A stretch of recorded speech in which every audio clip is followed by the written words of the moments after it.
What's up, guys, and welcome back to Under the Lights podcast with Lucas, Bray, and hopefully Brennan will join us later today. He forgot his computer, so he can't be on here at the moment, but there's a chance he could jump on here later. If not tonight, we should get him on the next episode, which will be Wednesday or Thursday. Like I said, it's episode 3, coming at you with some more high school game predictions. As you can see right now at the bottom of your screen, last week I went 9-8. Bray went 10-7. That is also subject to change because as we're filming this, North Carolina and TCU is set to play in about 12 minutes. So it could end up one more loss or one more win for either of us. But we're also going to be joined tonight at some point by Parker Lowe. He is a quarterback for Honaker, and he has won our Player of the Week this week. We'll talk more about that whenever he joins here later. But as for right now, we'll start it off with what could be one of the biggest games of the week, mostly because it's our Lehigh Generals against the Thomas Walker Pioneers. Lehigh's coming off a loss last week to Union. It's a tough one there. Union looked really good. And then Thomas Walker is coming off a big win against Cumberland Gap. I'm not going to predict this one, but I will tell you, Thomas Walker, they've got a good team this year. I think they've got a chance to do some special things in the Cumberland District, and I also think that Lehigh looks really good this year. I know that Friday was a tough game for the Generals, but I do think that that Lee has a really good team and things are going to turn around very quick for the Generals. Yeah, I agree. I mean, some things didn't go our way Friday night against Union. I mean, and against those teams like that, you can't make mistakes or you're going to get beat. You have no chance at beating good teams if you just shoot yourself in the foot of sometimes, and it's just not going to work out. But I mean, yeah, I think we'll bounce back strong. I mean, rivalry game this week again. I mean, just two schools that don't like each other, same county, want to beat each other. The battle of the league. I think we'll come out very strong Friday. I think we'll try to show everybody last week was a little bit of a fluke. We didn't play as good as that we can play and come in ready to play. And I'm not taking anything away from Thomas Walker. I think they're a pretty good team in 1A. I mean, they got some guys that can make some plays, got a pretty good coaching staff, and I think it should be an exciting game, and I look for us to bounce back strong and play a lot better than we played last week against Union. Absolutely. I think last week against Cumberland Gap, I think their running back I don't recall the number, but he had a good amount of yards, but he didn't score any touchdowns. Their touchdowns came from a wide receiver / running back, Malachi Langley. I think he had 2. And also came from their quarterback, Clay Cheek, if I'm not mistaken. I think he had 3 or 4. I can't recall the exact number. But and I could be wrong on that, but I think that's what I saw earlier. But yeah, I couldn't agree with you more. I think that I think Lee's going to come out ready to play this week. And like you said, it is a big rivalry game. I mean, having played in it on the other side, it's big, man. Like I said earlier, it's the Battle of Lee, Battle for the Musket. Two schools that I don't want to say, well, I mean, they don't like each other much, man, but Yeah. I don't know. I think it could have the potential to be a really good game. Yeah, I agree. Both teams will play hard. They'll be well prepared, and it'll just be an exciting one Friday night down in Rose Hill. Absolutely. The next game that we're going to jump into is a little bit of it's a Southwest Virginia versus East Tennessee game. It is Union taking on Daniel Boone. Daniel Boone is 0-2 on the year, and Union obviously, is coming off a win there at Lee last week. How do you think this one goes, Bray? I think Daniel Boone's lost like 18 games in a row or 16 in a row or something. I mean, 3 years ago they were really good. last year they were pretty bad, and this year they're a little bit worse. So I think Union wins by 3 or 4 touchdowns. I don't see a world where Daniel Boone really keeps it close with them, even though they got almost 2,000 or whatever kids in their school, and Union's got 600 and some. I just think Union's a lot better than them everywhere. Absolutely. I think Union's physicality and on the offensive line as well as defensively is going to really kind of help them with this game and honestly help them throughout the season. I think Union wins this game pretty big. Just from watching them play last week, they've got a solid team this year. They really do. And if they do some things correct and some things go their way, then they could play very deep into the football season this year, I think. Yeah, I agree. Union. So we both got Union in this one. Yes. The next game is another Southwest Virginia East Tennessee game with Gate City heading over to Dobbins Bennett. Gate City's coming off a big win against Richlands. DB is 2-0. They beat Knox Central and Asheville. Don't know too much about DB, but I know that they're normally a very, very, very good football team. Yeah, DB's got 2,300 kids in their school, so they're 4 times the size of Gate City almost. And I just felt, Gate City's going to play hard. Like, Absolutely. they're going to do what they do. They're going to play hard. They're going to be physical. But, I just don't think they're enough. I think, it's going to be a running clock. And DB names the score. But Gate City's going to play hard, and I'm not taking that away from them. I think it's good that they're going to go over there and probably going to get beat up pretty bad. But I think in the long run, it'll help them. Yeah. Is the Sykes kid, I think was his name. Did he graduate? Yeah, he did. Okay, I couldn't remember because I knew he went to Union, then transferred over to DB and started there. I couldn't remember if it was his senior year last year or if this was going to be his senior year. But yeah, I think DB picks it, does what they want to do. Yeah, like you said, not taking anything away from Gate City, but DB's normally a powerhouse. It's going to be too much for them. Yeah, I think the amount of kids that DB probably has on their roster, they'll be able to sub in pretty fresh, quite frequently, and Gate City they can sub, but what are those subs like? Correct.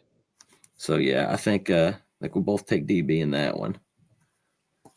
But yeah, Gate City's going to play hard, man. No matter who they're playing, they could be playing the Tennessee Titans, and right. they're going to play like it's the last game they ever get to play. 100%. They are a very well coached team, and they're always going to go and play hard nosed, really well football. No matter what. Yep. The next game we're going to jump to is Central versus Marion. Central's coming off a loss to Eastside last week. Not much more to say there as far as the Central and Eastside game. And then Marion is also coming off a loss to Chilhowie, which I think the score was like 38-0. Yeah, I think it's going to be a good game. I think this has potential to be a really good game. And did Marion go? Oh, they went 0-10 last year, didn't they? 0-10 or 1-9. Yeah. I'm gonna go with Marion, just because Coach Carroll. I'll go with Marion. Yeah. I was thinking about it just a little bit ago. Kind of swam back and forth, and I was like, Mountain 7 team. They're gonna play hard, but I was like, I've seen a little bit of Marion at a 7-on-7, and they've got a couple guys that can play the game very well. It's skill positions. So yeah. I think if they can get the ball to them and some things go their way, I also agree. I think Marion takes this. And a close one, very close one. Could be a 7-6 game. Yeah. 8-6 game. 14-12. I mean, just something Something very, along very those lines. close. Got Abingdon versus Christiansburg. Christiansburg, they're coming off a loss to Carroll County. Abingdon coming off a huge win against Battle. Talk to me about that one. Don't know that much about Christiansburg. I think Abingdon beat them last year, if I'm not mistaken. I don't really know what all they're returning or not from last year. No, Abingdon lost 19, 20 seniors, whatever it was. I mean, but they played hard against Battle, but it's going to be a lot different test going from Battle to playing Christiansburg, who's another 3A school like them. I mean, where's that game at? I'm not positive. Let me check here. I saw it earlier and then just didn't. I didn't write it down.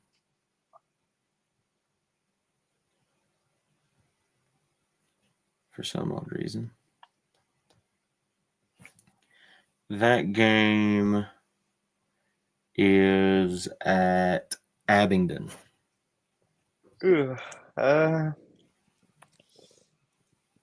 gosh, I'll go with Christiansburg in this one.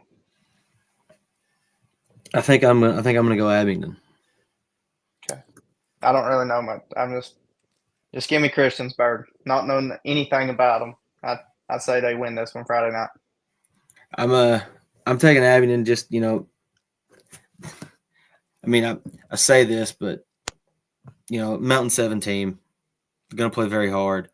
I do think that the Mountain 7 is one of the hardest districts to play in. I mean, week in and week out, you're playing a really good football team for the most part. And, it's not like that in some other districts. No, not at all. I just think that I do think it's going to be a close game. I think Abingdon, I mean, I know they put up 62 last week, but I think they're going to probably be slowing the clock down, running their style of offense, and it's just going to be how many possessions does Christiansburg get? Yeah, I think this is one of those like 21-14 games. Yeah, I think it could be a really good game 100%. in Abingdon, Virginia. This next one is I didn't know what happened last week to one of these teams, which surprises me a little. John Battle, Virginia High. Battle, obviously, coming off a loss to Abingdon. Virginia High is also coming off a loss, but to Patrick Henry. Virginia High didn't win? Mm-mm. Really? That's what I saw on Max Preps. I never even seen a score from that game. It got beat pretty bad. 42-7? Yeah. Huh. I had no idea. I didn't either. I figured Virginia High won that game. Yeah, me too. Huh. So it makes that one a little tougher. Yeah. I'm gonna look on Twitter too, because I find that kind of hard to believe that it was that bad. Not saying you're wrong. You're right. You know how Max Preps is sometimes. Oh yeah, Max Preps is very, very odd. Here I'm seeing Virginia High won 42-7. That would make more sense. Yeah. I've seen two of them that said Virginia High won. So Virginia High won 42-7. That makes more sense. Yeah.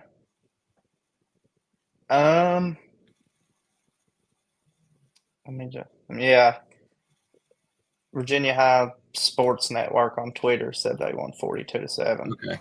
All right, good deal. Yeah, Max Preps completely lied to me then. They do that sometimes. But anyway, I'll go Virginia High pretty big. I think 3, 4, 5 touchdowns. Yeah, I will also. I think the athleticism for Virginia High will win them this game.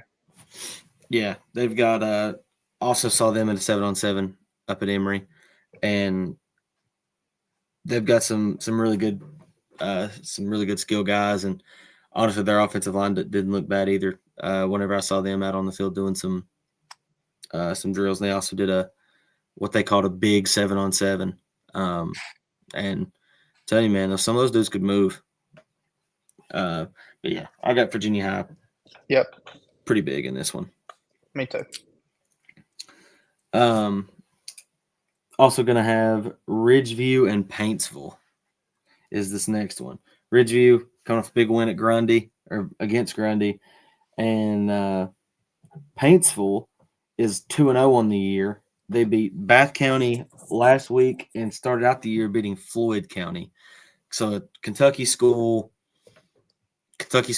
always seem to play really, really, really good football. Where's that game at? I want to say it's at Ridgeview. I almost don't want to look at Max Preps. About scared to now. Well, Max Preps says it's at Paintsville. So, if that is true, I was going to pick Paintsville anyway, but they say Virginia team going to Kentucky, already down 14-0, getting off the bus. So yeah, I was going to go Paintsville anyways, but I don't know much about them, but I'm sure they play hard. Most Kentucky teams do. I'm sure they got some athletes. I know they played Union probably 7-8 years ago, I think, in the regular season. So yeah. I'll go Paintsville by 3 touchdowns. I'm also going Paintsville just because I've got a friend that actually, if I'm not mistaken, he helps coach at Floyd County, and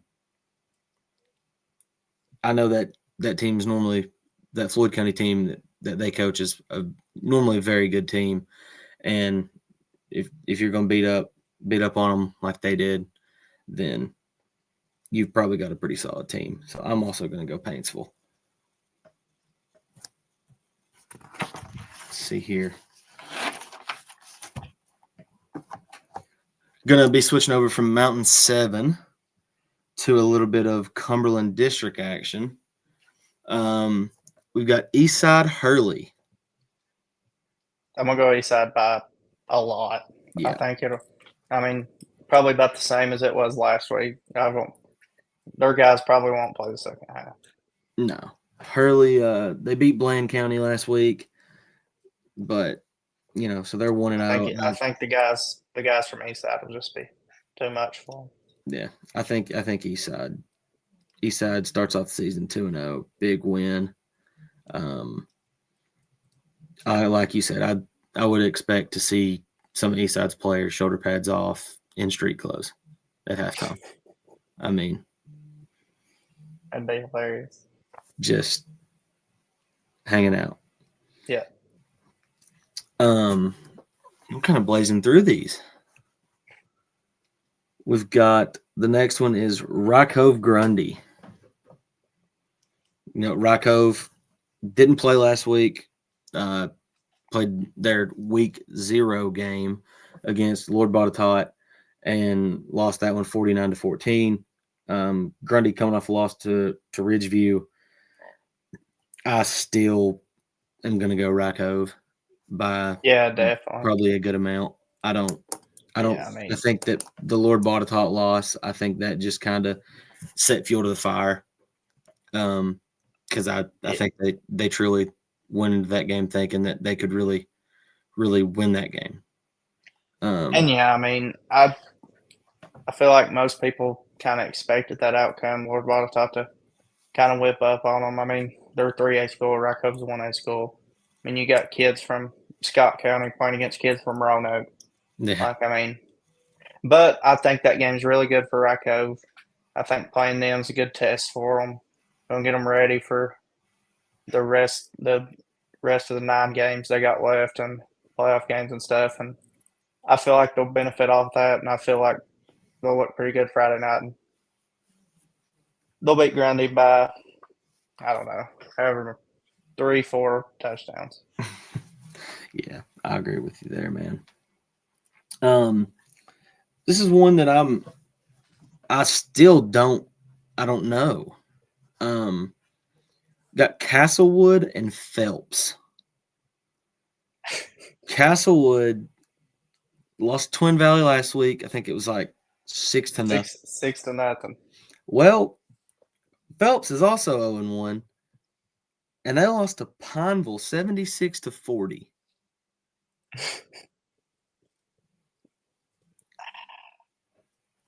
I mean, obviously Lee played Pineville last year.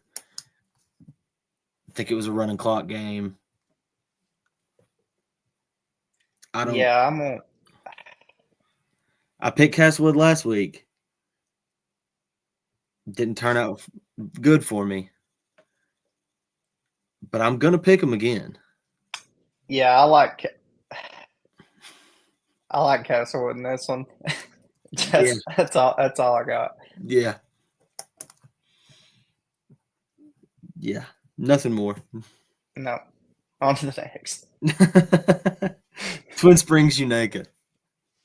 After seeing what Burton did to Unaka last week, and Twin Springs kind of shocked me I figured they would beat Northwood, but good bounce back game for them, and they beat Unaka pretty handily. Yeah. They'll not pick the score in that one. The last high school game that I have is Burton Chilhowie. Burton obviously coming off a win against Unaka. Chilhowie coming off a pretty good win against Marion. I'm gonna go Chilhowie in this one. I mean, beating their rivals last week in Marion, I think it was like 38-0 or something along those lines.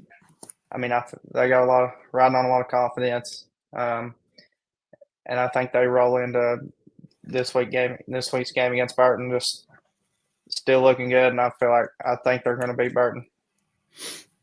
Chilhowie was also at that 7-on-7. Their offensive line, looked really good. Some of their skill guys also looked really, really good.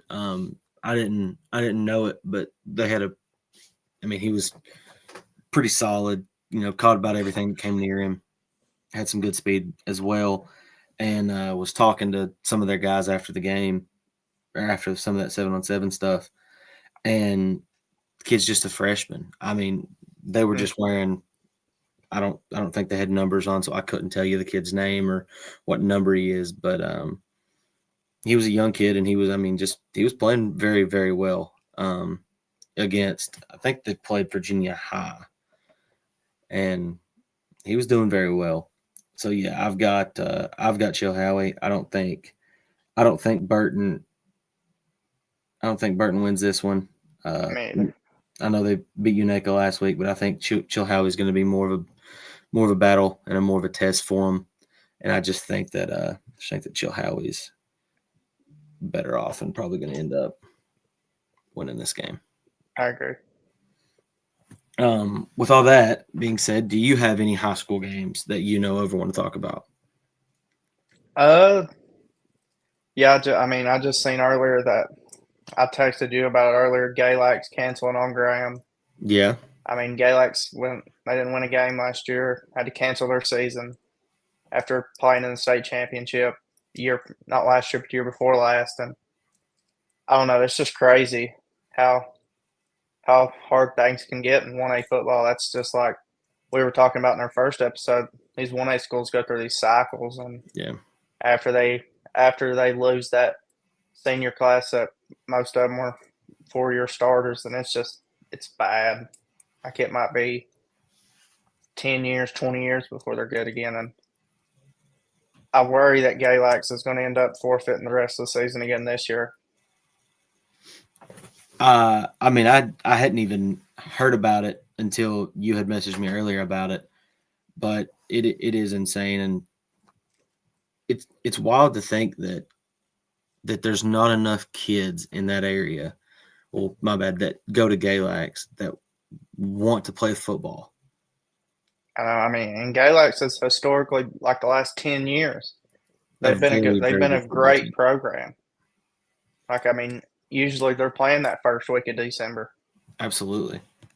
It's insane to me that, and I mean, and it's all over. I mean, it's all over even 2A ball. I mean, kids are just not wanting to get out and play sports anymore right now. It's very sad. Trying to look this up here since he's going to be on here. Oh, never mind. I was going to say we should talk a little bit about Honaker. They've got a bye this week. They actually go to Rykove on the 12th. So that'll be a big one. That'll be a big game for them. Let's see here. Who does Lebanon have this week?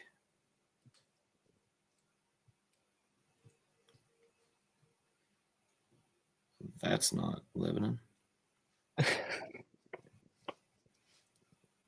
Lebanon has Patrick Henry this week. So Lebanon coming off a big win in the Coal Bowl over Honaker, then Patrick Henry getting beat pretty bad against Virginia High. I think Lebanon stays undefeated in this one, and I think they perform well Friday night. Absolutely, I agree. I don't. I mean, after earlier seeing that, Max Prep's lying to me and tell me that Patrick Henry put a thumping on Virginia High, I was a little surprised by that one. But yeah, I think Lebanon goes over and dominates. I think this is going to be a big game for Mike Reese. He'll probably, and Toby Baker. I think those two will probably connect a lot. I agree. And then as well as that running back will probably have a big game as well. I mean, I don't remember his name, but he it's a good player, man. They're a really good football team. Yeah, I totally agree with you.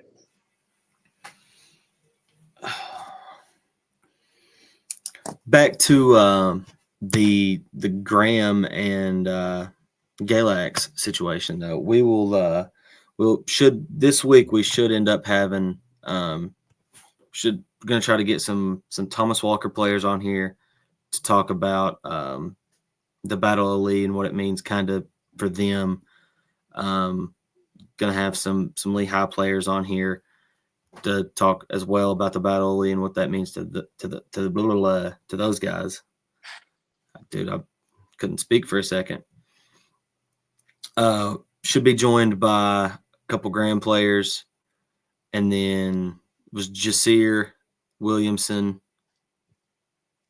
and Gage Palmer. So we should have those two guys on here this week.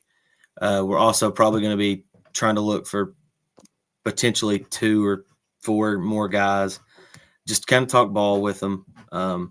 We've said it many times before, and we'll probably end up saying it more and more.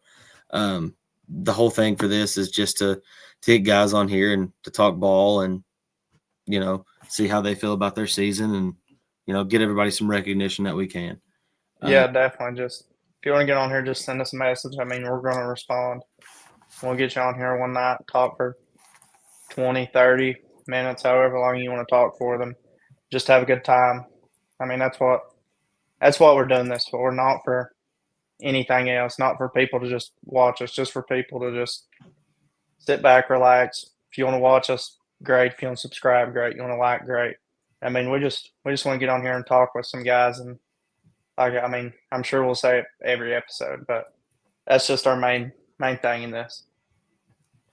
Absolutely, and something that I don't think we've mentioned, but you don't have to be a high school football player to hop on here and talk with us. You can be anybody. If you're a coach at another school, hop on here, message us. If you're just you've gotten out of high school and you want to hop on and just talk ball and see what each other thinks for a little while, and so on and so forth, we will. Correct. we'd love to have you on. It doesn't matter to us, like we've said, we just like talking ball. Correct. We'll move on to a little bit of college ball. We've got Michigan versus Oklahoma. Yeah, I mean, this is definitely the best game this weekend. Michigan coming off a win over New Mexico. Yeah. And I'm not sure who Oklahoma played, but I know they won. Illinois State. I mean, it's going to be a big game. I mean, Big Ten versus SEC. I think Michigan has their guy in Bryce Underwood. Like, he's very good. Big dude, can run it, can throw it, not scared to get hit. I think Michigan wins this one. I also have Michigan winning this one. Basically for the same reasons you say. I think Bryce Underwood is a sleeper this year. I mean, if you don't have your eyes on him, then you should get your eyes on this kid because 100%. he's a player. He could lead Michigan back to a playoff appearance if some things go right for him. I mean, I think they've got a pretty favorable schedule, but definitely. But then again, it's still college football. Mistakes still can happen. Anything can happen. Anything can happen on any given Saturday. But I do think that Michigan probably has the better team this year with Bryce. I remember hearing about it last year from a couple of the guys I know. Gosh, if we just had a quarterback. Well, now you've got a quarterback. Let's see what you're about. Who you're gonna have for the next 3 years? Yeah, if he doesn't leave. But I think they're paying him a ridiculous amount. So. Oh, absolutely. I think it's a very good number. So I think Michigan wins this game by probably 2 scores. Yeah, I got Michigan as well. We'll go into some more SEC action. I think this is actually the first SEC game of the year. We've got Kentucky Ole Miss. Yeah, I just really don't see that Ole Miss losing this one. No. I mean, Kentucky, at one point, their game against Toledo Saturday it was 10-2 at one point. So, and me and Brennan have a group chat with two of our buddies, and one of them was like, "Gosh, Kentucky looks good this year." Then went and checked the score, and it was 10-2 against Toledo. So, yeah, then I just don't see Ole Miss losing this one. I think it's Kentucky. I think Kentucky's a little bit worse than they were last year, and I think Ole Miss has a chance to be a 10-2 team this year, a playoff team. I think. I mean, they're well coached, obviously. I think Kiffin's the best coach in college football, best offensive-minded coach in college football, I will say. And I got Ole Miss in this one. I also have Ole Miss very, very, very big. Like you said, at one point it was 10-2. Final ended up being 24-16. I mean, sorry to interrupt you, but did you see that defensive lineman for Ole Miss get the pick and how they have that basketball goal and they like dunk the football in it? But anyways, so like anytime Ole Miss gets a takeaway, they like have a basketball go on the sidelines and they dunk it. Well, the big defensive lineman got a pick and he went to dunk it and snapped the goal in half. Jeez. That's wild. I know. I did not see that. But yeah, I think Kentucky is by far much worse than last year. And they went 4-6 last year. No. So I don't know. They had a losing record, didn't make a bowl game, 5-7, something like that. I don't see them. I see them probably having that same record. Or, I agree. 4-8, 5-7. Anywhere from that. I don't think they're going to make a bowl game this year again. If they do, they might play. They'll be 6-6. Yeah, play in the famous Idaho Potato Bowl or something. But Yeah, I don't see a world where Kentucky wins this game, and they could surprise us, but I just Who knows? Who knows what can happen in college football? But odds are Ole Miss wins this one pretty handedly. yeah. Now these next few games, I don't have records or anything like that for. I just kind of wrote them down pretty fast before we started. Next game we got Missouri, Kansas. A big rivalry game. I mean, Missouri's coming off a good year last year, or was it the year before last? I don't know. But I mean, yeah, they're well coached, and Eli Drinkwitz, and I'm not really sure what Kansas has, but I don't like Drinkwitz. I hate him, but I mean, he's a pretty good coach. He is. As much as I hate to say it, I think Missouri wins this one. Just SEC Big 12. We'll go with the SEC school. Yeah, that's also the way I'm going with it. We got Tech and Vandy. Diego Pavia versus Kyron Drones in a battle for the ages. Tech surprised me yesterday, honestly. Like I kind of expected South Carolina just kind of blow them out, but I mean it wasn't a bad game at all, really. I mean that punt return kind of sealed the deal for South Carolina. I think Tech wins this one. I don't like Vandy. I don't like Pavia. I got Tech in this one. I'm also going to pick Tech, but I'm only picking Virginia Tech because of my boy Jacob Dishner. That's the only reason why. He texted me about midway through the game, and all he said was pain. There was no other message sent for the rest of the day. It was just about in the middle of the game. He just said pain. So I understood. But yeah, I've got Tech winning this one. Big battle here. Iowa and Iowa State. I don't know much about either team. I think both teams are coming in ranked. I don't. Maybe not. Maybe Iowa's not ranked. I'm not Iowa sure. State is. I'm looking right now at the schedule for the week. Iowa State's 22. Iowa's not ranked. Iowa beat U Albany 34-7. Huge win. I'm just surprised. Iowa State looked good last weekend against Kansas State, the first game of the year. I'm gonna go Iowa State in this one. I just think, won last week against South Dakota 55-7. I think they're gonna score. Iowa traditionally can't score. I'm gonna go Iowa State in this one. It's what I was about to say. I'm surprised Iowa put up more than 14 points. I mean, yeah, me too. Traditionally they've got an absolutely lockdown defense with quite little to no offense and a good punter.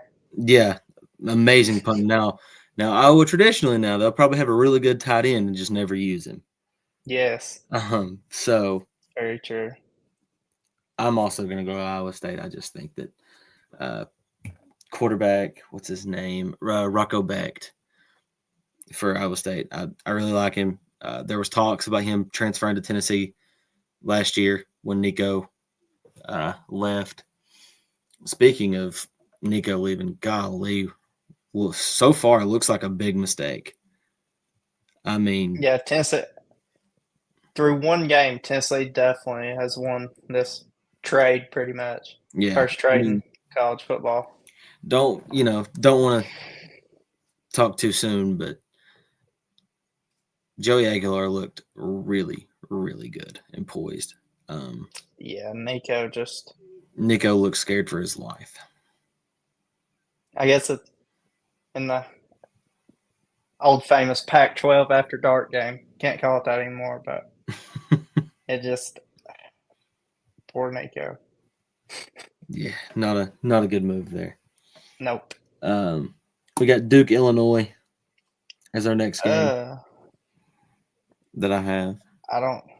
Did Duke win? What's the records coming into that? Check. I'm trying to find it. Duke football. Duke beat Elon 45-17 last week.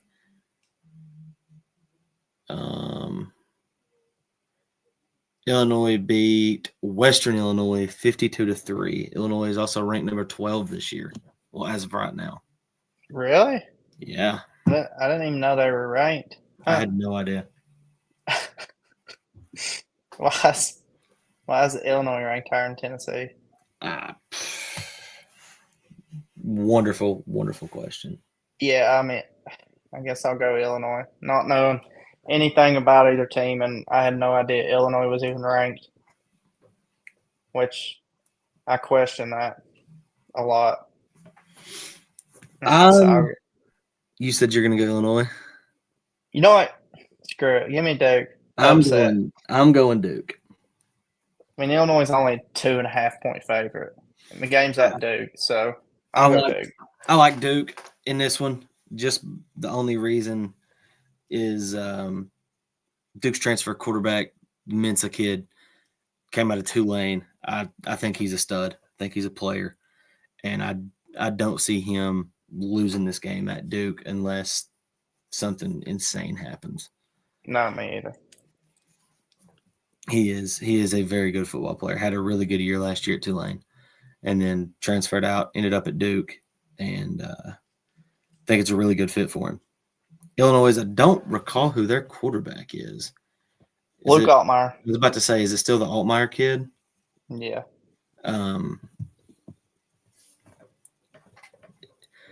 Seen good things from senior. him. Yeah, seen good things from him, but I like Duke in this one. Yeah, I think Duke wins this game. I'm still shocked Illinois is ranked. But he said, "I still give me Duke." Still just shocked. Next game I have is Baylor SMU. Baylor coming off a loss, 38-24 against Auburn. Let's see here, SMU football. SMU They're ranked 16. They are beat East. They still have the Jennings, Kevin Jennings playing quarterback, who is really good. Yeah. Don't know much about Baylor. Just know Auburn beat them. I mean, I like SMU in this one. I think Kevin Jennings will have a big game, and I think SMU improves to 2-0 and Baylor falls to 0-2. I agree with you 100% there. I think SMU wins this game fairly easy. We've got Virginia and NC State. Virginia, really surprising win last week. Really just took care of business. What was the score in that game? It was 28-0 early. 48-7 was the final. 48-7. NC State beat East Carolina 24-17 on Thursday night. Now, if I'm not mistaken, NC State and East Carolina had a big brawl at the end of last year, right? In a bowl game. I think. I'm pretty sure it was definitely ECU, and it was either NC State or Louisville. I can't remember which one, but I'm about positive it was ECU and somebody. If you want to fact check that one. Well, I'm looking at both who these teams have on this. Wow. On their roster. I just looked it up, and it says ECU and NC State students charged in campus brawl after season opener. So they're still fighting. Oh, gosh. I mean.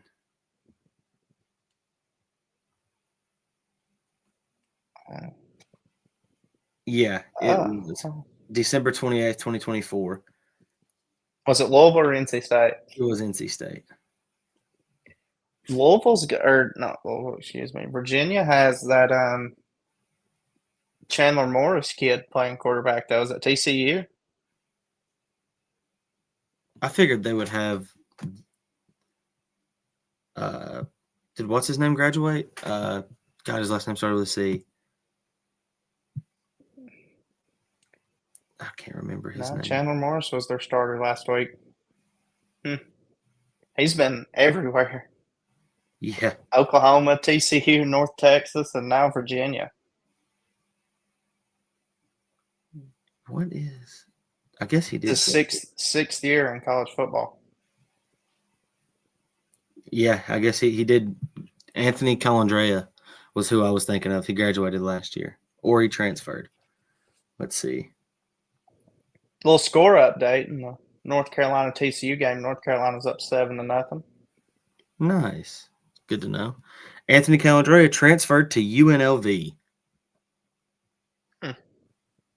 Yeah, that's right, because What him a and dude from Michigan, Alex Orji, were battling for that starting job. who won that starting job? Orgy probably. Yeah, pretty sure. In that offense, I could imagine it being Orgy. Yeah, Dan Mullen Yeah. is the coach at UNLV. Very weird. I didn't expect that one, but also I got a message from Parker a few minutes ago. He said it'd be closer to 9. Okay. So, yeah, this one I don't know. I want to go I'm gonna go NC, but I also want to go Virginia. whoever you take. I'll take the other one because I don't really know. I'm gonna stick with the home team, man. I'm gonna go VA. I'll go NC State. I probably just gave you a free one.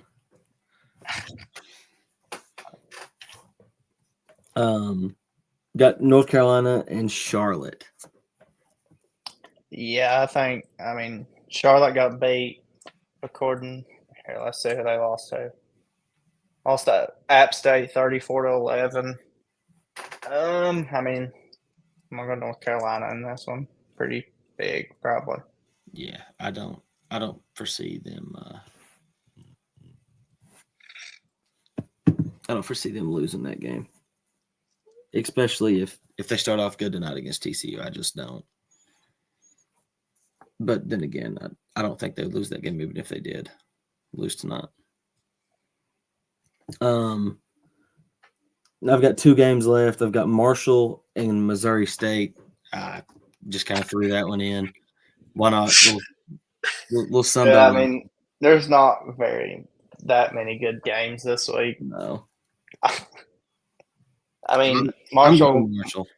What was the score against Georgia? Like 45-7 or something? Yeah, it was bad. Yeah, I seen. Yeah, I'm gonna go Marshall in this, and I mean, I think they lost about their whole team last year when their coach left for the App State job. Yeah.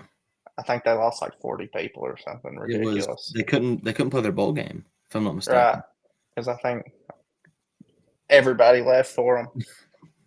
But yeah, I'm gonna go Marshall in this one. I mean, I think playing Georgia last week's good for them. Just one of those games to kind of toughen you up, get you ready for. I don't know if Missouri State's in their conference, but get you ready for your conference. And I feel like they are, but I'm not positive. in the Sun Belt, is that what they're in? I think. I think Marshall's in there with like App State and them. They are. I don't. I'm gonna go Marshall. That's in this one. Going.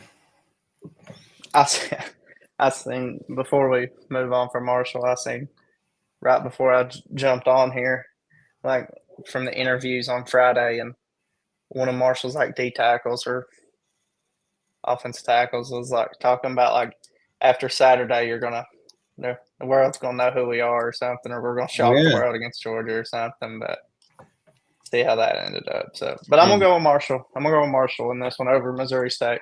They shocked the world, all right. The last college game that I have, and you may have some or some more high school games, but the last college game I have is West Virginia and Ohio. No Tennessee this week? Oh, well, yeah. I mean, I've got Tennessee too, but I mean, I figured that was a given. Who you got? West Virginia and Ohio? Yeah.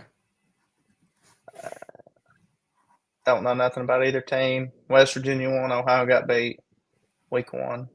Ohio lost to Rutgers in a shootout, 34-31. West Virginia beat Robert Morris, 45-3. Huge win for the Mountaineers. What a game! I'm going West Virginia. Yeah, I just don't really see West Virginia losing this one. I think it might be a good game though. I wouldn't be shocked if it's a close one. No, not I with don't know. hearing how Ohio played against Rutgers. I don't know. I know West Virginia's running back's pretty good, Jaheim White, only because he was on my college football ultimate team when it first came out. That's the only reason I know anything about him. Yeah. But other than that, couldn't tell you a thing about him. But I'll go West Virginia in a close one. I'm going West Virginia as well. And now the true last one. My bad. We've got the University of Tennessee against ETSU, home opener at Neyland Stadium. Saturday, 3 o'clock. It's either 3 or 3:30. Yeah, one of those. Yeah, before we get into this week's game, you want to talk a little bit about how Tennessee looked last week? Yeah, what I was gonna do was gonna do this one and then go over all the games last week. Oh, okay. Yeah. So But yeah, we can we'll start with this one. Yeah. So ETSU won last week. Obviously, Tennessee beat Syracuse. Let me look who ETSU beat. ETSU beat Murray State 45-17. ETSU, they have a guy in McNamara who obviously has played some big time college football games. He's played in some big environments. But there's just, I think all around Tennessee's just way too good for them. Yeah. I think it's one of those 52-21, 52-17 type games. Yeah. I just don't really see a world where no way Tennessee doesn't win this one by a good amount. No, I mean, McNamara started out his college career at Michigan, I'm pretty sure, then ended up transferring out, going to Iowa, spent, I think, a year, maybe two there, and now ends up kind of close to home for me and you. I mean, he's just hour and a half away. Correct. Over in Johnson City, playing for the Buccaneers. But they got a new coach in. I think he came from Gardner Webb. I think you're right about that. Not for sure though. They lost their head coach from last year to Tulsa. They actually weren't. They had a pretty good year last year, if I'm not mistaken. But yeah, I agree. Tennessee is just going to be too much for them. Yeah, I've got Tennessee. Before we move on to last week's game, something that surprised me is Concord beating UVA Wise. I didn't even see that. Yeah, Concord beat Wise 37-29. Now, is that the Concord that Coach Carroll went to? And yeah. Where? Up in West Virginia. Is it Cassidy? Yeah. Yeah. That is surprising. Yeah, UVA Wise is kind of big fall off. Yeah. Recent years. Since you said that makes me wonder, how did Bluefield do? No idea. Emory did win. I did see that. I think they won for 31-14 or something over Glenville State or something. Yeah. I did see that Emory won. Did Amari Hill get any playing time in that one? Not sure. Didn't really look at the stats. I just seen the score on Twitter. Score. Okay. It doesn't say Bluefield even played last week. Oh, never mind. They did. They opened up the season with Thomas somebody. 131-20. So good for the Rams up in Bluefield. Yeah, I mean, I know some of those. Well, Gill, I've known him for a few years now. Pretty sure he coaches running backs up there. Good guy. He played at UVA Wise, so was talking to him about a few things there the other day and how he thought that Bluefield was going to do this week, and he said he thought they could win it, and seems like they did. So good for Bluefield. Good for Bluefield. Hate it for UVA Wise though. That's very surprising to me that they got beat. I mean, not good. Not good at all. Not good at all. But yeah, now we'll jump into talk talk about some games from the last week there. We'll start out with the high school games, and we'll also go over our record. You can see there on the bottom of the screen. I am 9-8. Bray is 10-7. We'll start out with Gate City Richlands. Both picked Gate City. Gate City ended up winning this game 49-28. It was very, very close early. I think Gate City was up like 21-14 at halftime. Then just kind of, it got to 42-14 in the third quarter. So just came out hot in the third quarter, then kind of just put them away. Got bad very quickly. Definitely. Richland's still much, much improved, though. Oh, yeah. Richlands looks a whole lot better than what people had been saying they were going to look. 100%. They're a hard-nosed team, man, and I think they're going to pick up some wins this year. I agree. Union Lehigh didn't pick this game. Union came into Five Star Stadium, picked up a big win. Not much more to say there. No, Union looked good. We made some mistakes, but I don't know. Union looked better, a little bit better than I thought they would, honestly. Yeah. I will say. Central East Side. We kind of expected. Yeah. Expected both that picked East Side. East Side did what they wanted to, finish the job pretty quickly. That took both of us to 2-0. Then we had John Battle versus Abingdon. Abingdon did what they wanted to in this game. I think the final was 16-15. It was like 62-0 at one point or something. So, we both kind of expected that one. Yeah, it wasn't a pretty game to watch. Wasn't a fun game to watch. That took both of us to 3-0. Then we had Ridgeview Grundy. Don't recall the final score to this one, but Ridgeview did win. I think it was 64-20. Something like that. Yeah. Again, both kind of figured Ridgeview by a decent amount. Oh, yeah. And that took us both to 4-0. So starting off 4-0, feeling pretty good about ourselves, I feel like. The wheels started falling off fairly quick. We had Thomas Walker, Cumberland Gap.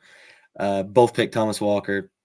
Took care of business. I think the final was 36-27. A little closer than I thought it was going to be.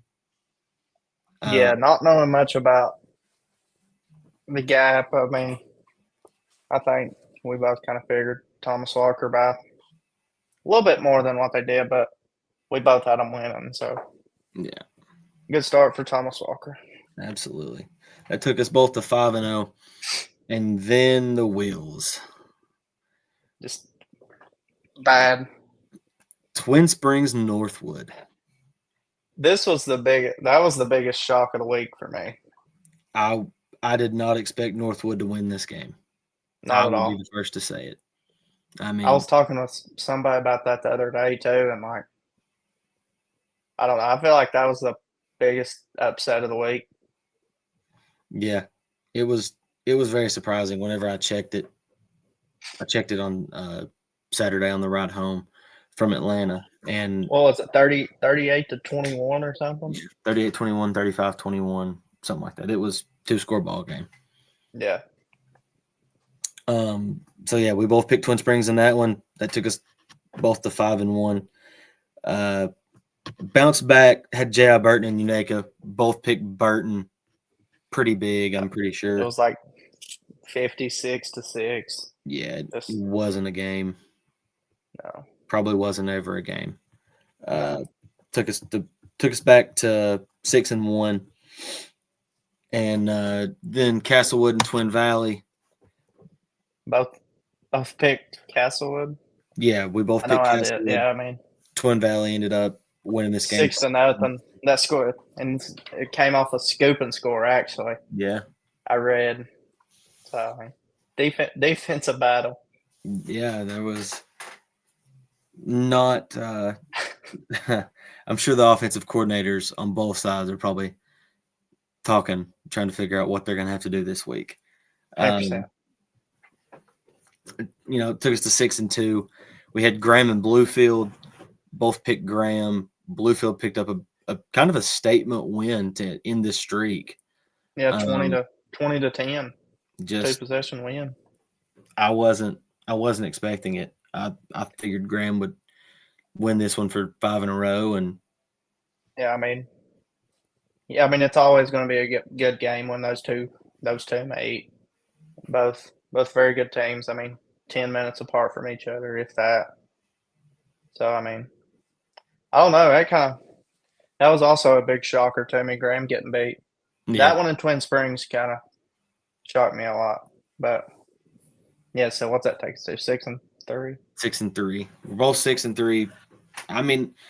Not feeling bad about being 6-3 either, because feel like we had the right picks. It just didn't go our way. Right. Then we had Honaker Lebanon. I went Honaker. You went Lebanon. Lebanon ended up winning the Coal Bowl. So it took you to 7-3, took me to 6-4. I think the Music Kid going down middle to late third kind of hurt Honaker and how they were going to do things, because I think up until he got hurt, he had, what was it? I have the stats saved and it's in our messages.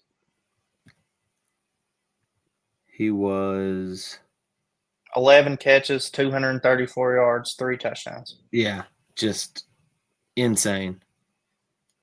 Yeah, if he doesn't go down with that injury, I'm not sure what it was.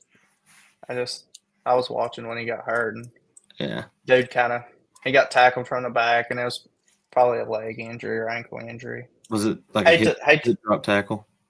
Yeah, hate to see that for him, but yeah, I feel like once he went down, if you're a Lebanon fan, like, you never obviously want to see anybody go down, but like when a team loses a guy like that, you just think to yourself, well, I like our chances of winning now. Yeah. I think it was, when he went down, it was 35-31, and Honaker was driving. I think they were at about the 15-yard line, about to score. Then after him going down, they just couldn't find an answer, really. Couldn't find a guy to get the ball to. Yeah, that one hurt hurt us. That will hurt me, I guess, not you. Took me to 6-4, moved you up to 7-3. You taking a lead there. That ended our high school games. So now we'll actually, since we didn't really get to watch most of the high school games, we'll probably get to talk more about these college games. Starting off, we had Clemson, LSU. Both had Clemson, or not?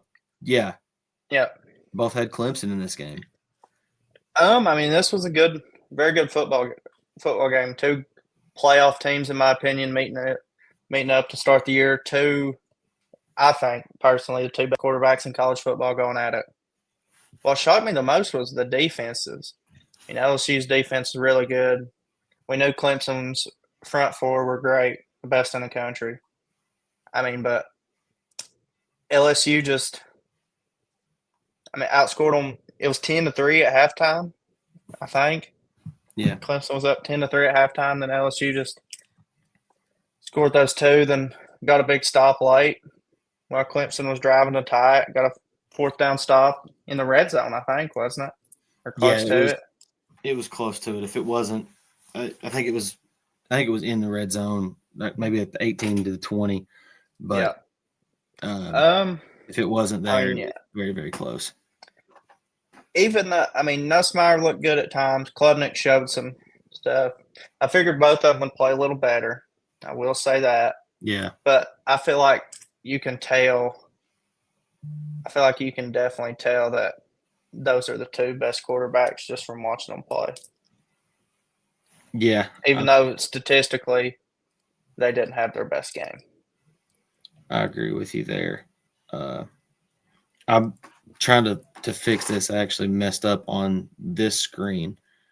Even though we literally talked about it earlier, I still somehow typed it incorrectly. Water record. Yeah, on the what I have our records down on, not this screen. But yeah, I mean, I expected a lot more out of. I expected it to be Nussmeier. I think we said it'd be like a 45-42 type game is what we thought. Yeah, I mean, I knew that it would be hard to do a whole lot with that Clemson defense, but I can remember talking and the question being, can the LSU offensive line protect Nussmeier? Yep.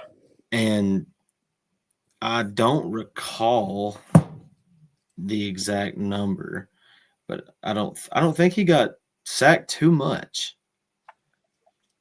No, I don't think it was.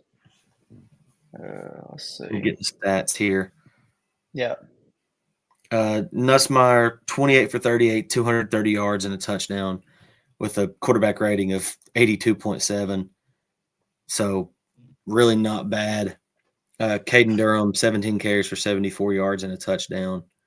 And then leading receiver was Aaron Anderson, 6 catches, 99 yards, no touchdowns. The LSU defense, let's see here. Did we have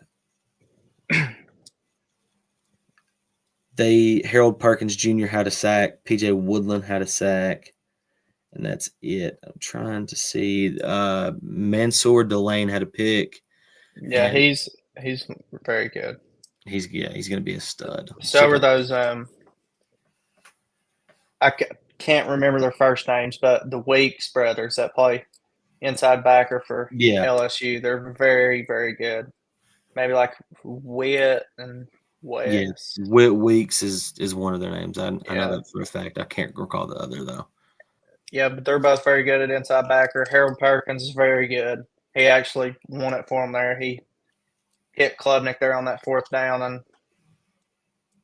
I mean, yeah, LSU defense though is very good with those three linebackers. Then Mansour Delane, who is probably the best corner in the country behind Jermon McCoy. Absolutely. When he gets back, so Klubnik ended up 19 for 38 with 230 yards, no touchdowns, and a pick. The Clemson rushing attack was nowhere to be found. Not at all. 5 carries for 16 yards, one carry for 7, 1 for 5, 3 for 5. Klubnik had 8 for 1. One guy had one attempt for -2. Just the rest Clemson did not. Nowhere. Which neither team really looked great, but I don't know. I mean, I think both teams are obviously going to get better. I think both teams will make the playoffs. I don't want to jump and say it too quick, but I really expected a lot more out of Clemson. I thought Clemson was, and I still think they are the team to beat in the ACC. Definitely. But I really thought that they were going to win this game pretty handily, or not handily, but I thought they would win this game. LSU has surprised me, and it's a good thing. I mean, just shows the ACC is best conference. Right. Alabama didn't show that. Keep DeBoer forever. That's all I'm going to say. So that ended up taking me to 6-5, moving you to 7-4. Texas, Ohio State, another game that was just not a very good football game in my opinion. No, Arch Fanning looked kind of clueless. Before we go on any further here, another score update for you. With 11 minutes left in the second quarter, TCU 10, North Carolina 7. So TCU's jumped up early. Nice. Or not early, but they've jumped back in the game here. Nice. Let's see here. Get the stats up.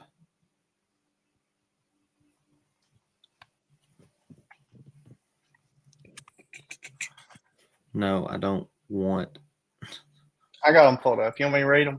Yeah, because it took me to the playoff game last year. All right, so Josh Hoover, TCU start quarterback, is 11 for 13 with a touchdown. Gio Lopez from North Carolina, 2 for 3 for 58 yards. Rushing yards, the running back has 6 carries. North Carolina's running back, 6 carries, 27 yards and a touchdown. Caleb Hood. And then for TCU, they have 8 carries, 36 yards in there.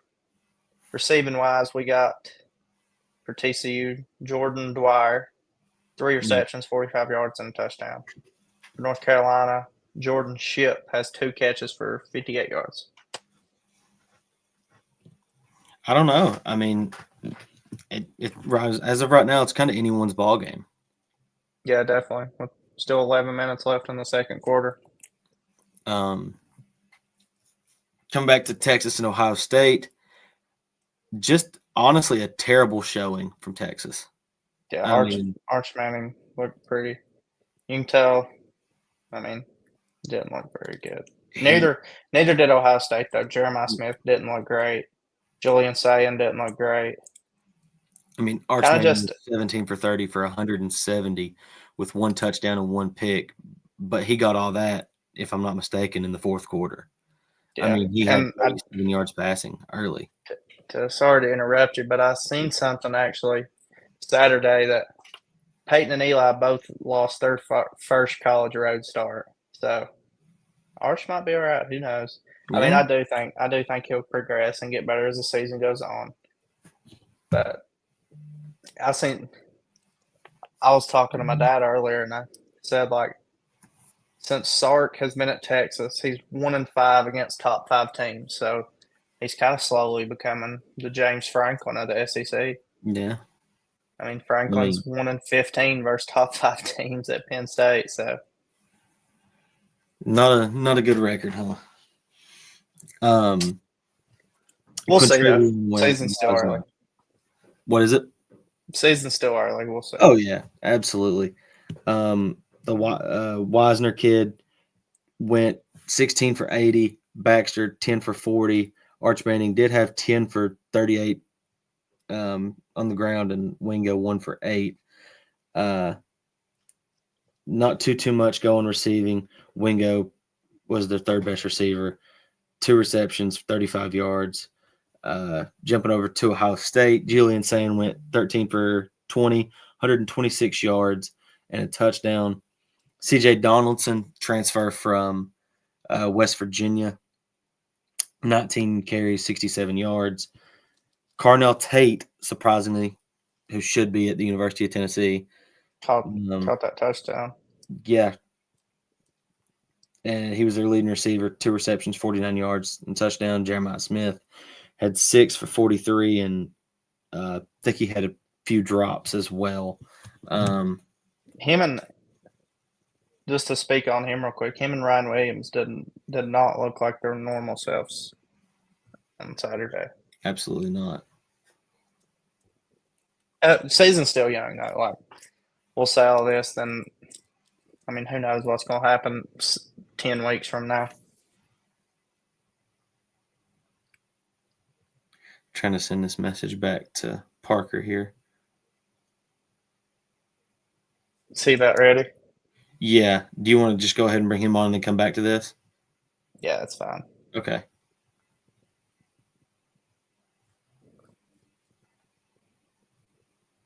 Yeah, we'll get him on, then we'll come back, speak on Alabama and Tennessee and stuff. Yeah, we've only got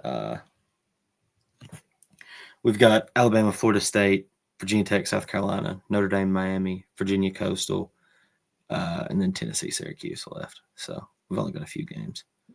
Yeah, we'll get him on here and talk to him. Can easily pop back into it. 100%. Said should be joining any second here. Well, he said just got home, about to join, and then told him it might be a second before we get him on here because we were talking, and then I just kind of said, "Actually, go ahead and join. We'll We'll get you on here. Sounds good. And there he And is. also, What is it? Go ahead. you want me to like introduce him and stuff before we bring him on here? Yeah, you can. All right. And we can get Rome to like kind of cut if we need to or whatever. Yeah. But anyways, all right. All right, guys, we're going to be joined now by freshman quarterback at Honeacre, Parker Lowe. He was our player of the week last week. Went 17 for 31, had 405 yards, 5 touchdowns, 0 picks. And Parker, if you just want to start us off by talking about your game Thursday night. Oh yeah, it was a fun game for sure. I think should have won, but we went to the third quarter, had all the momentum, came out in the third quarter. Actually, we went up 31-29, and then they returned a kick, kind of took all of our momentum away. And then our star receiver Avery, he also got hurt in the third quarter, so that took a lot of it too. But overall, I think we pretty good to be a young team. Yeah, Absolutely. I totally agree. Does anyone know how long he's going to be out or what the injury is? It's an AC joint sprain in the shoulder. Okay. We're gonna try to get him to play this week. I think we're just gonna play him on offense though, so hopefully he'll be good enough to play Friday and try to keep him off defense to give him some more time to rest for offense. Absolutely. And who do you guys have this week? Ridgeview. Max Preps has lied to me so much. Max Preps told me that Ridgeview played. That was the Paintsville game, right? Yeah, Max Preps has been historical. I'm done using Max Preps, man. It's terrible. Just lying. So y'all got Ridgeview Friday night. Where's that game at? It's at Honeacre. All right, so be your first home start as a freshman. Obviously, Ridgeview's a pretty good team. Yeah. Just give us a little bit of outlook going into that game. I think we're gonna be prepared. I think, but Ridgeview, they're very big up front, very physical. They got some athletes, but I think we do too. I just hope we can match them up front and just, we'll be fine. I think. Absolutely. Got one for you here. What's it like to play for your father? Oh, it's great. I love playing for my father. I've been playing with. He's been coaching me since I was 4, and I've been running this kind of air raid offense since I was about 7 or 8, probably. So I've been in the offense forever. I know about everything about the offense and what he runs and what we do. So, absolutely. Growing up, my stepdad he kind of helped out coaching baseball and football as well. So it's always great to be able to have that with you and, have someone close that you can always kind of go to, even if you're at home, that can still know the game and help you through anything you need to.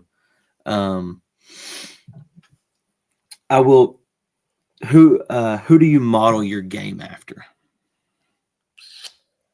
Is there a certain, NFL guy, college guy? I mean, it could be just somebody maybe. Who do you think that you play the most like? Well, growing up, I really thought I was playing a lot like Cam Newton. I watched him a lot too when I was growing up because I used to like the Panthers, but I kind of switched over whenever Cam Newton left. Right. So Cam's a good one. I mean, yeah, one of the best. Yeah. Recently, one of the best, I think, that we've seen. Go ahead, bro. You can go a good. I see that Bengals thing on your wall behind you. Are you a Bengals guy now? Yeah. You like Burrow? Joe Burrow. Yeah, he's a good one, definitely. Mm-hmm. So I got another one for you, Sturgill, if that's all right. Yeah, go ahead. So going into your freshman year, obviously, being the starting quarterback, you got more pressure on you than anybody to lead lead your offense and stuff. So obviously playing a big game last Thursday, big rivalry game. Just how can you manage your nerves and stuff and just kind of lead your group of guys? I just block it all out. Really, I've been playing travel football for probably since COVID started because they took all the little league away. So I started playing travel football, and that's really helped me, get over my nerves because I've been in travel football. The kids that we play against is huge. They're from everywhere. I've played against people from Cincinnati, Florida, Illinois, all them places, and they're different breeds. They're huge, and I think it helps all the seniors. They kind of help me take my nerves away before games, and my dad has talks with me before games, helps me out. So yeah. Good answer. Absolutely. What do you to you? What is the biggest difference or the jump from, because you played? I'm assuming you played middle school last year. Yeah, JV middle school. Yeah. JV middle school. What is the biggest difference that you can tell? Even in the benefit game at Lee, game last week, and then the scrimmage. What is the biggest difference that you can tell in varsity and the JV and middle school ball? I'd definitely probably say the game speed and the size of people. Like linemen and JV up to varsity, they're just so much bigger and stronger and faster.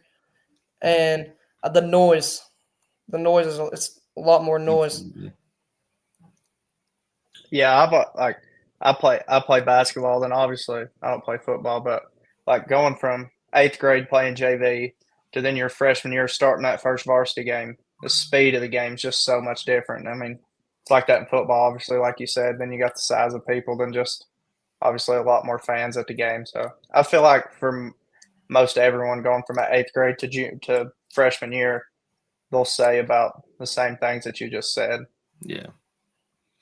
You'll normally get the speed of the game and then the size. It's a normal answer for a lot of people, just because you're going from being 13 and playing against 14-year-olds to being, now you're 14 and you're playing against 18, 19-year-olds. Yeah. So, Brad, we'll just kind of go back and forth here. If you've got any more, just kind of hammer them out. We'll just go back and forth. Yeah. So, if I'm not mistaken, your dad used to coach at Richlands, right? Yeah. So, what is it? How many years has he been at Honaker now? 3. I know this is his first year as a head coach. How long has he been at Honaker? 3. So, what's the jump kind of been like from obviously you growing up with all the Richlands guys to then moving to Honaker? I guess in your 5th grade. 6, I think. So what's that kind of been like? Obviously now leaving Richlands and coming to Honaker. Well, Richlands is, I've been there my whole life. It was nice there. When I came to Honaker, everyone was just so welcoming me, and there's a lot of talent here, and they're just, I don't know. I like Honaker a lot. They're all nice people, and they're all they got good athletics, good stuff. Absolutely. I think one of the things I noticed from last year, we came up and benefited with Honaker at Honaker. And then this year you guys came down to us. But just the amount of support that you guys get, even in a benefit game, it's kind of insane. I mean, feel like people up that way they love the game. They're really excited about what you guys are doing, and how you guys are doing it. You're playing an exciting brand of football, something that not a lot of teams around here really do, is playing that air raid style. But I got another question for you. This one be a little more of a fun one for you. If you could throw a touchdown to any player in history, past, present, anything, Who would you choose and why? God, it's a hard one.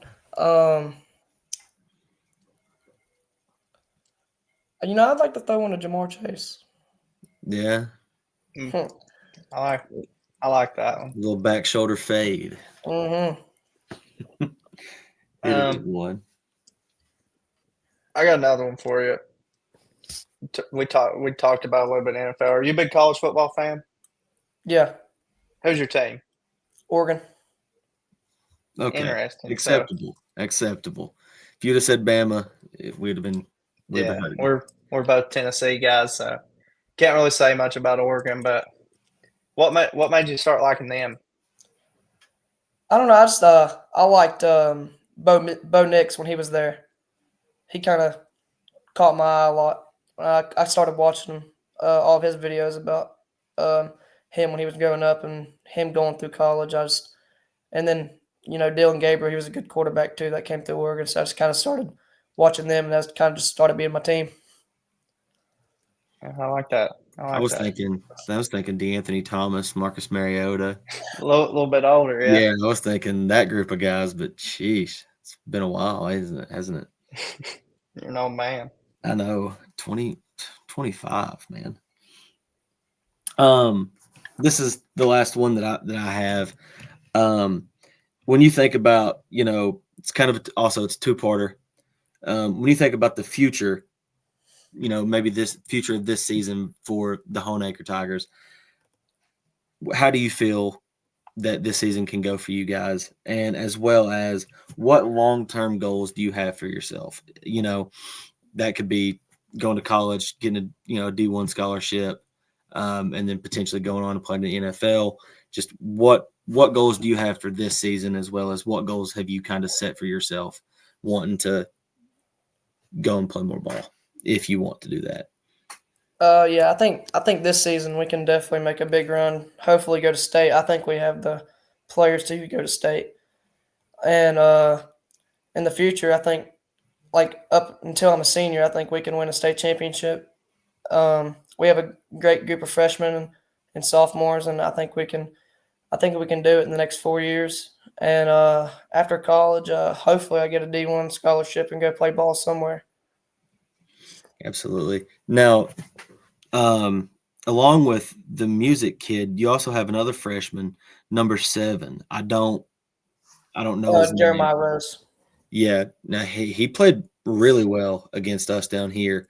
I didn't really kind of look at his stats from last Thursday, but assume he probably had some good numbers as well. Yeah. To touch on that, your all's receiving group with music kid, him and is his last name Beavers? Is there another receiver? Cam Beavers, number 13. Yeah. Y'all probably have the biggest receiving group, like height wise, and probably all of Southwest Virginia. Yeah. That's nice having. That number 7, he's 6'5". Yeah, he's a freshman. Insane. Yeah.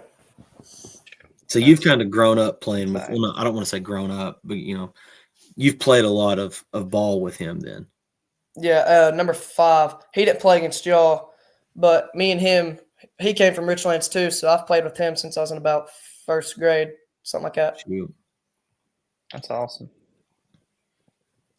Yeah, not bad at all. That was my last question I have for you. Brad, do you have any more? No, but I just want to tell you, thanks for getting on here. I mean, you played a great game last week. Obviously, thank you. Obviously, you wish you could have got the win. You put up some good numbers. Very, very good first career high school game. And I mean, we get 4 more after this year, 3 more years of you rest of this year. So 4 more years of you.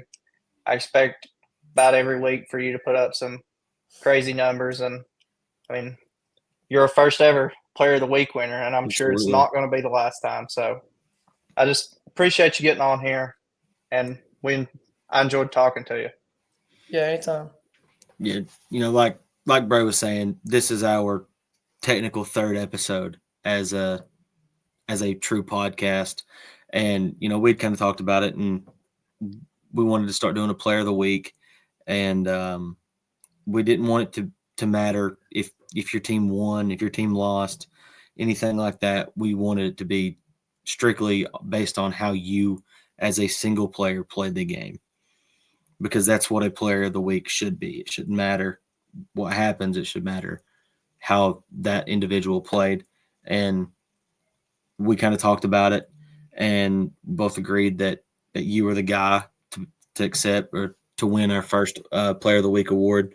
And, as I kind of told you there on Instagram earlier, we don't necessarily have anything to give you for that player of the week, but kind of join us on here, talk a little bit, ask you a couple questions. We've got a few viewers, I don't want to say a few, we've got a good amount for how many episodes we've put out. So some people will definitely know your name. And I mean, I think that, you're making a great name for yourself up there in Honaker, and you've got a very bright future ahead of you, man. I really do believe that. Thank you. Just want to, like Bryce said, just want to thank you for hopping on here with us. And, anytime you want to hop on here, talk ball, or just hop on here and talk anything, more than welcome to shoot one of us a message and hop on here and talk ball. You can bring your dad on. You can bring any of your guys on. Doesn't matter. We'll sit and talk ball until we can't. But we know you got school tomorrow, and so we'll let you hop off here. Y'all have practice today? Yeah. Yep. So sure you're tired, so we'll let you hop off here, man. Thanks for joining us, and good luck this year. I'm sure we'll see you again soon, and yeah, good luck this year, man. Yep. Thank you. Yep, absolutely. What a good kid, man.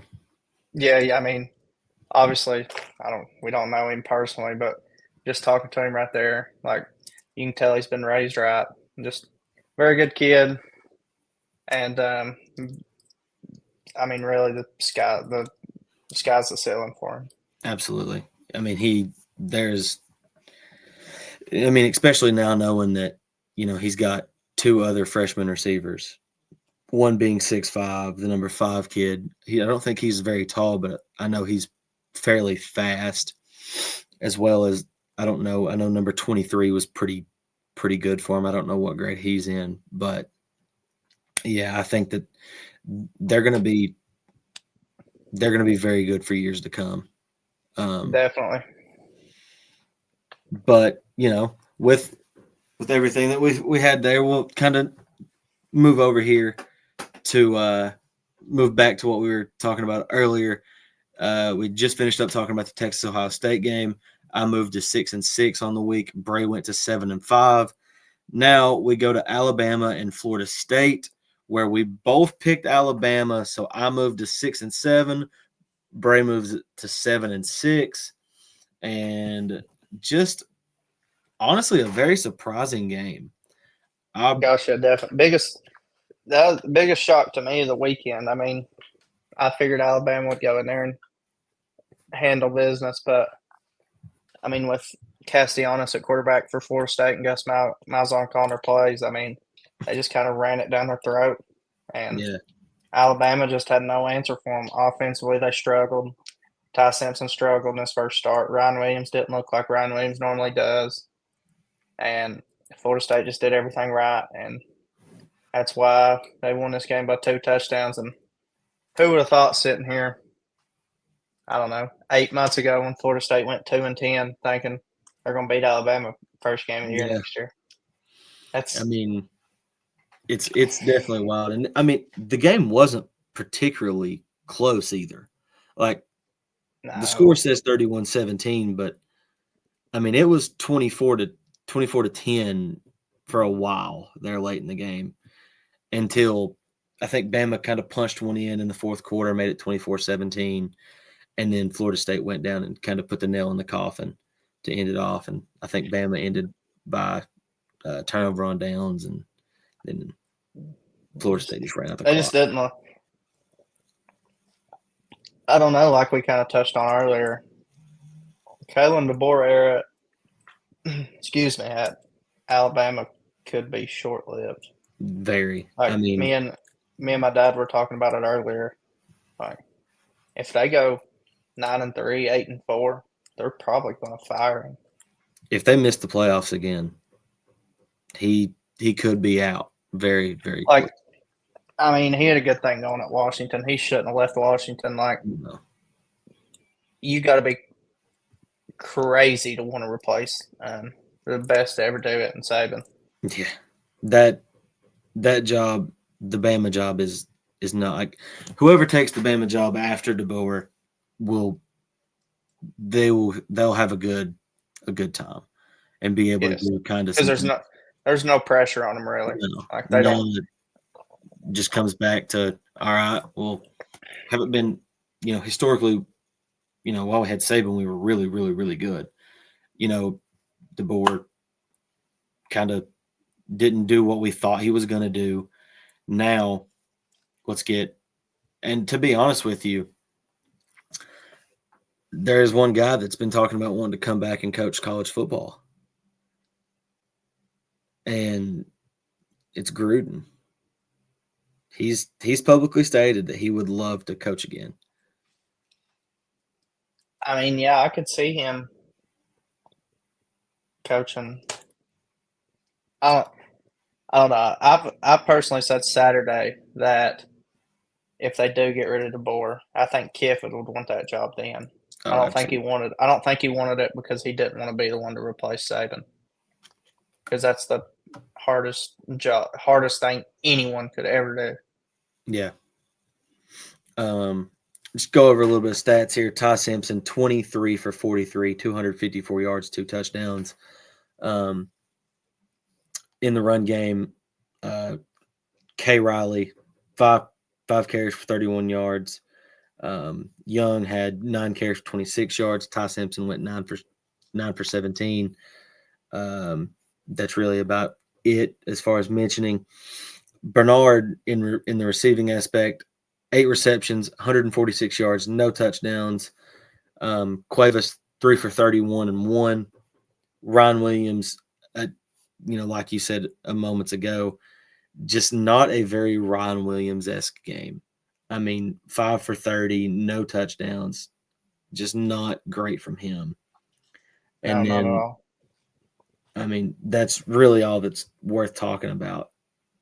Nothing else really kind of speaks out as far as the Alabama stat line goes. Castellanos, 9 for 14, 152 yards. Rushing Castellanos, 16 carries, 78 yards. He was the leading rusher. Danzy, 3 for 56, 1 touchdown. Chroma, 7 for 31, no.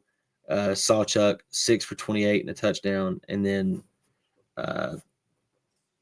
Lucas, 6 for 22, Williams, 6 for 14, and Holmes, 2 for 7 and a touchdown. Leading receiver was Lucas with 2 for 66. Little score update for you. TCU's took a 17-7 lead with 2 minutes left before halftime. Love it. A-Strop is probably losing his mind. You picked UNC in that game, didn't you? Yeah, I did. I picked TCU. You did. I figured that it would that Tech would kind of take care of business there. I didn't know that TCU was, I guess, what they were, but because they don't seem bad at all. I mean, obviously we're not watching it, but if they're doing that, then they're playing good ball. Next game we had takes me to 7-7, takes you to 8-6. Virginia Tech, South Carolina. We both picked South Carolina in this one. Kind of saw it coming. Virginia Tech, I think you mentioned it earlier. I don't remember if that was on or off camera, but Virginia Tech surprised you with how they played. Honestly, surprised me as well. Drones, 15 for 35, 221. No touchdowns, 2 picks. South Carolina, Sellers, 12 for 19, 209, 1 touchdown. Odaway, 14 for 60. Nick Harbor, 3 for 99. I mean, South Carolina, I think it was at one point it was like 7-2, and then it was I think it was like 10-5 or something. Yeah, 10 to at one 5. point. And then it ended up being like 10 to 8. And then I think South Carolina scored, made it 17-8, and then Tech kicked the field goal to make it 17-11. And then South Carolina kind of ended it, making it 24-11. Yeah. But, you know, I both picked South Carolina, so I'm happy there. I'm not the biggest Virginia Tech, you know, guy there is. I'm not. I don't really like them, but I'll pick them just because one of my buddies likes them.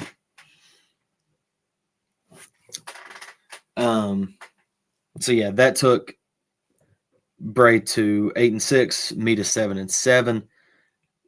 Notre Dame, Miami, we both chose Notre Dame. Moves me to 7-8, moves you to 8-7 as Miami wins that one 27-24.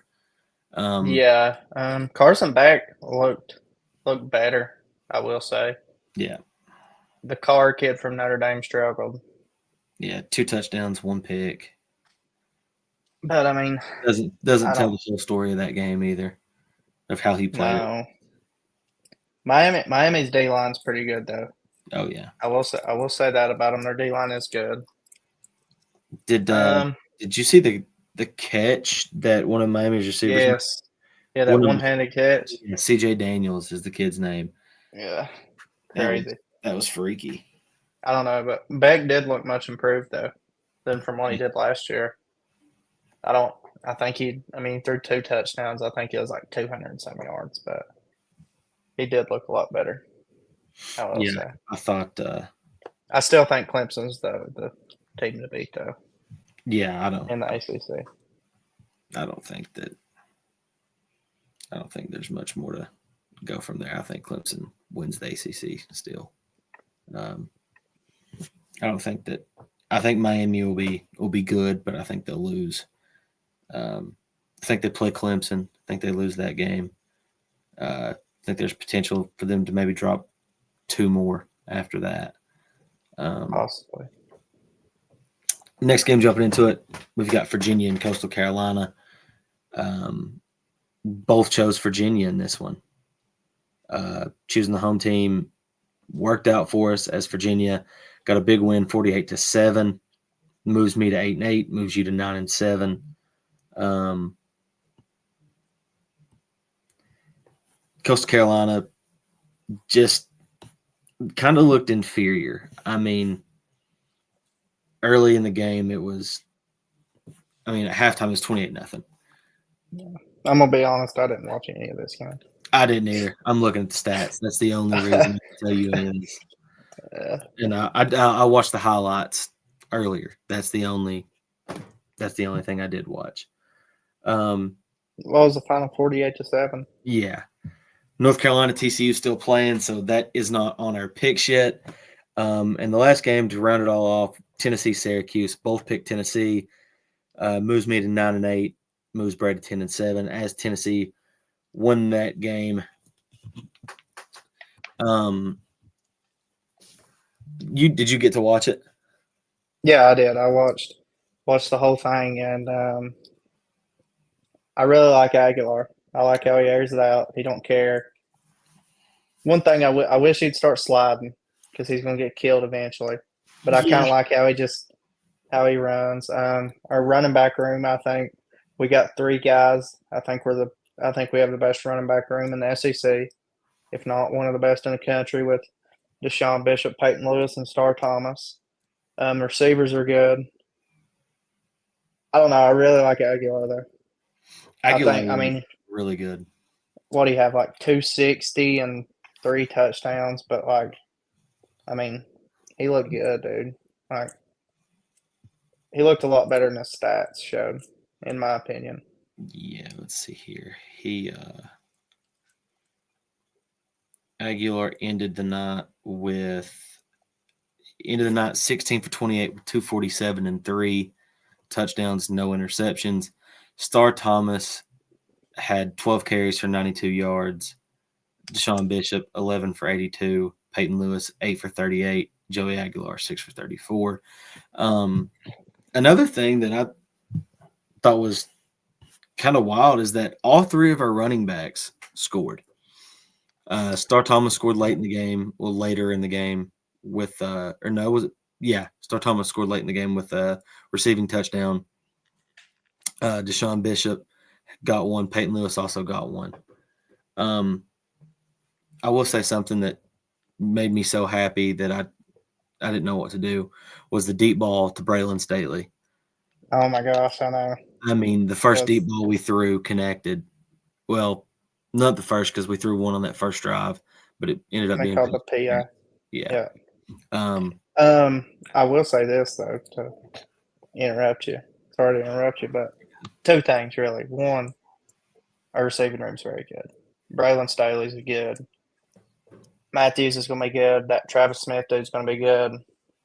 And two, it's been 3 years since we hit a deep ball. It feels like. Yeah, I feel like the last time I saw us hit a deep ball, we had number 5 at quarterback. I mean, obviously, we hit a couple last year and a couple prior, but like it's just not the same. Yeah, a deep ball consistently. Braylon Staley was our leading receiver with 4 for 95 and a touchdown. Brazel 5 for 62. Deshaun Bishop actually had 2 receptions for 44 yards. Matthews had 2 for 29. Kitzelman 2 for 10. Star Thomas 1 for 7. Early in the game, I think it was the first and second drive, really.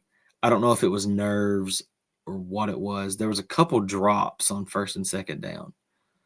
Yeah. Just odd drops that didn't look normal. Like, oh, no. Just like concentration drops almost.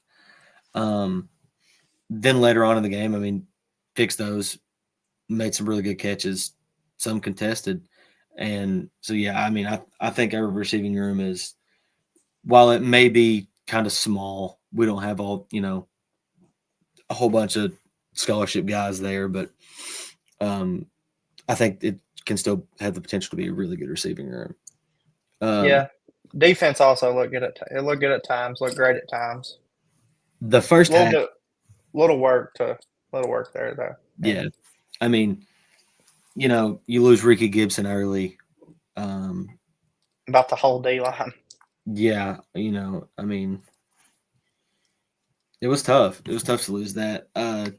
Joshua Joseph was the leading tackler with 5 tackles and 2 assists. No, my bad.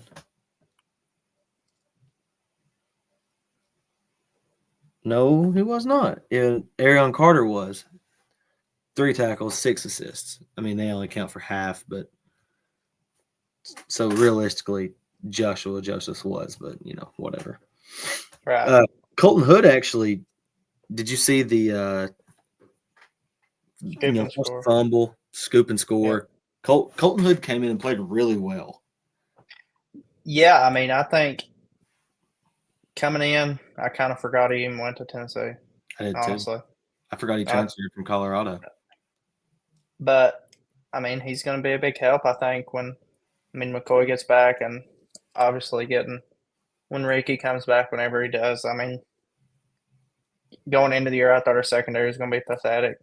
Like, just being honest, I thought that would be the weak link of the team. But once guys get healthy, I think with Hood and stuff, you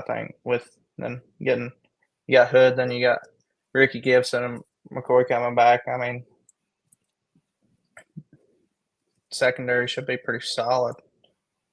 Yeah. Then you got Turntime back there. Yeah. Turntime, McMurray. Redmond, I think his name's Trey Redmond, number 4, came in and looked really well as well. I don't know. Spillman played some really good snaps for us. Jaden Harmon came in and played really good. We played a lot of young guys. Yeah. That Robinson guy playing D tackle, I'd never even heard of him. Robinson. I wasn't expecting to see the amount of young guys that we saw. To speak on that, I'll tell you a guy who's going to be really good for us with Joshua Josephs is Jordan Ross. Jordan Ross, yeah. I mean, I don't know. I feel like we're going to be fine defensively, in my opinion. Bank's going to get some stuff worked out, and I think we'll be just fine. I think the question, will become who are going to be your two starters whenever you get Jermod and Ricky Gibson back. Like, all right, you've got Jermod, Ricky Gibson, and now you've kind of inserted Colton Hood, who played an exceptional, really good football game. Didn't make any mistakes, I don't think. Who are those two guys going to be for you? Yeah, and I really think it'll depend on, assuming Saturday, Boo's going to be that nickel corner, or the star, as they call it. Yeah. Then who's going to be the other corners? I mean, it's going to be Colton Hood, and who's the other one? And probably the Redmond kid, number 4. Who's the safeties? Turrentine and who? Edris Farouk. Yeah, I forgot about Farouk. Farouk's good. Mm-hmm. When McCoy's back, he's got to start. I don't care. It doesn't matter how good. Rod McCoy he's a top 10 draft pick. He's starting no matter what. I think that other corner position, I feel like Colton Hood and Ricky Gibson can both get snaps, both get a good amount of snaps. Oh yeah, absolutely. And I feel like they could mix them in too with Bo. Like, if he's getting a lot of offensive reps that day, he might not play as much defensively. Yeah. And those guys could transition into a little play that star position. Yeah. I don't know though. But it's good. It's good that we're having this conversation about who's going to be on the field when who gets back. Yeah. It's a good conversation to have. It is. It's a great conversation because, you've got Jermod, who's probably going to be a top 10 draft pick. If he doesn't go top 10, the only reason will be because he's coming off an injury. That's the only reason, not because of his skill set. Best corner in college football. Yeah. Ricky Gibson, coming off a good year last year. Played well until he got hurt. Very, very good corner. And then Colton Hood, transfer from Colorado, played a very great football game. Obviously, we've said that a few times now, but if you didn't get to watch it, maybe go check out some of these highlights because he played a very good game. And then 100%. The Redmond kid, I don't know if he's a freshman or what he is. Let me look it up real quick. Because while you're looking that up, I did see a video of you and Brian taking a little nap at halftime. Yeah, I probably much needed. Had didn't get home until 12:45 Friday night. Didn't end up falling asleep till about 1:15. Then woke up at 3:15. Got in the shower, took a shower, went and met them at the parking ride. Drove to Atlanta, didn't take a nap. Halftime hit, and I was like, golly, I could use a snooze. So I took a little about 15-minute snooze. And when I came back, we had just came out, getting ready to start football back. So I said, oh, perfect timing. It doesn't tell me what he is for some reason. Okay, here we go. What? He is. He's a freshman from Alpharetta, Georgia. Went to Milton High School. Yeah, so, still playing a lot of young guys, man. And I love it. Yeah, 100%.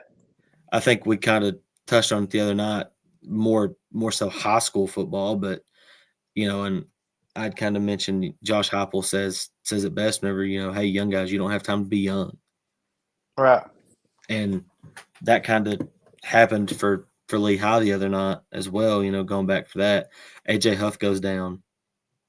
And we've got to put in a freshman. Don't have time to be young, man. You know, putting you in 100%. one of the biggest games of the year, first game of the year, and you know, it's tough to say, you know, you don't have time to be young, but when it It's comes to just the truth. Like it's the harsh reality.